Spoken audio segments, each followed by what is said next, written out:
Maka aku berkata kepadamu, jika hidup keagamaanmu tidak lebih benar daripada hidup keagamaan ahli-ahli Taurat dan orang-orang Farisi, sesungguhnya kamu tidak akan masuk ke dalam kerajaan surga. Kamu telah mendengar yang difirmankan kepada nenek moyang kita, jangan membunuh. Siapa yang membunuh harus dihukum. Tetapi aku berkata kepadamu, setiap orang yang marah terhadap saudaranya harus dihukum. Siapa yang berkata kepada saudaranya kafir, harus dihadapkan ke mahkamah agama. Dan siapa yang berkata jahil, harus diserahkan ke dalam neraka yang menyala-nyala. Sebab itu, jika engkau mempersembahkan persembahanmu di atas mezbah, dan engkau teringat akan sesuatu yang ada dalam hati saudaramu terhadap engkau, tinggalkanlah persembahanmu di depan mezbah itu, dan pergilah berdamai dahulu dengan saudaramu. Lalu kembali untuk mempersembahkan persembahanmu itu. Segeralah berdamai dengan lawanmu selama engkau bersama-sama dengan dia di tengah jalan, supaya lawanmu itu jangan menyerahkan engkau kepada hakim, dan hakim itu menyerahkan engkau kepada pembantunya, dan engkau dilemparkan ke dalam penjara. Aku berkata kepadamu, sesungguhnya engkau tidak akan keluar dari sana sebelum engkau membayar hutangmu sampai lunas.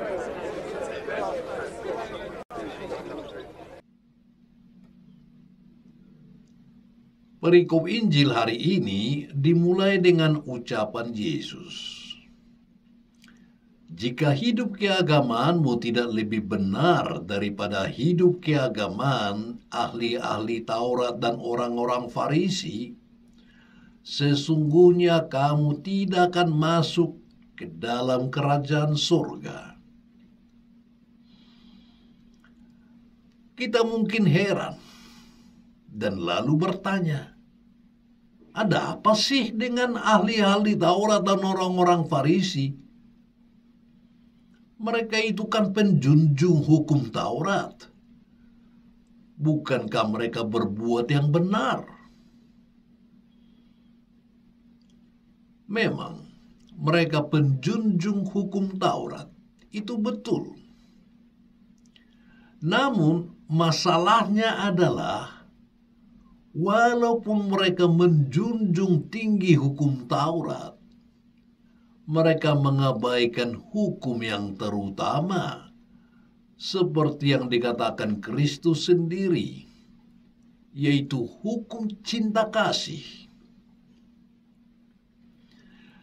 Dengan demikian, mereka melaksanakan hidup keagamaan mereka dengan terpaksa, hanya karena takut akan hukuman Tuhan, dan tidak dijiwai atau dimotivasi cinta kasih. Bagi Yesus, kehidupan agama mereka tidak sejati. Mereka bukanlah pelaku firman Tuhan. Ketaatan para ahli Taurat dan orang Farisi hanya bersifat lahiriah. Apa yang mereka lakukan tidak didasarkan atas kasih kepada Allah dan sesama.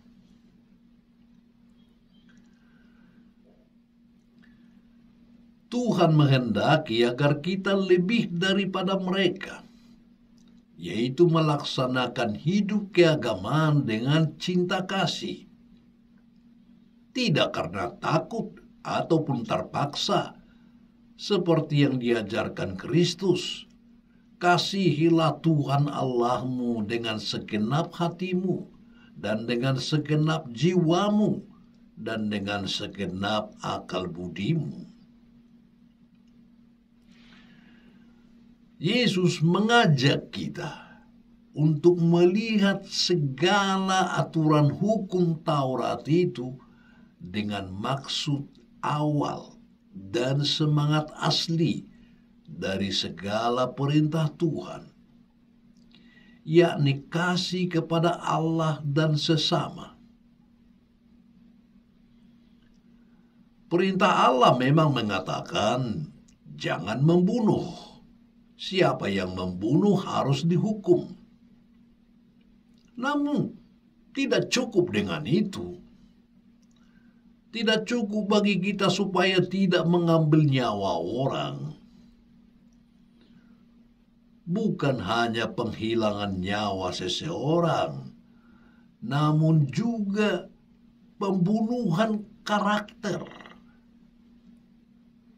Yesus menghendaki agar kita tidak jatuh dalam kemarahan, mengumpat orang dengan kata-kata kasar seperti kafir dan jahil. Allah memaksudkan agar kita menyelami maksud asli dari perintahnya, yaitu menghormati dan mencintai manusia lain seperti kita sendiri ingin dihormati dan dicintai.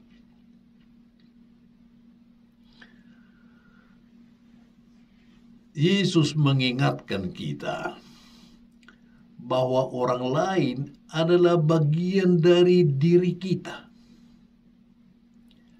Apapun yang kita katakan tentang orang lain, itu juga kembali kepada kita. Kalau berkata yang baik, maka juga akan kembali pada diri sendiri. Demikian juga ketika kita berkata yang tidak baik, akan kembali pada diri sendiri. Maka Yesus mengingatkan kita supaya tidak dengan mudah mengucapkan kafir, jahil kepada orang lain. Itu artinya juga mengatakan diri sendiri kafir dan jahil. Hanya marah saja sudah menjadi bagian pelanggaran yang berat. Apalagi tindakan membunuh orang lain.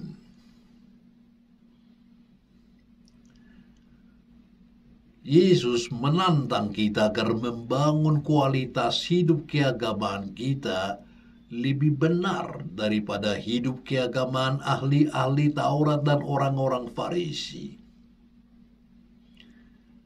Dalam kehidupan sehari-hari, kita cenderung membandingkan kualitas hidup kita dengan kualitas hidup orang lain. Dalam situasi seperti ini muncul bahaya, yaitu kita justru membandingkan kualitas hidup kita dengan orang-orang yang kualitas hidupnya lebih rendah. Perbuatan yang demikian memang bisa memuaskan diri kita sebagai yang lebih baik dibandingkan dengan orang yang kurang baik. Tetapi hal itu sama sekali tidak berguna bila kita ingin membangun hidup kita yang sungguh-sungguh baik. Kalau kita mau membangun hidup yang berkualitas, bandingkanlah diri kita dengan orang-orang yang kualitasnya lebih baik dari kita. Bukan membandingkannya dengan orang yang kualitasnya lebih rendah dari diri kita sendiri.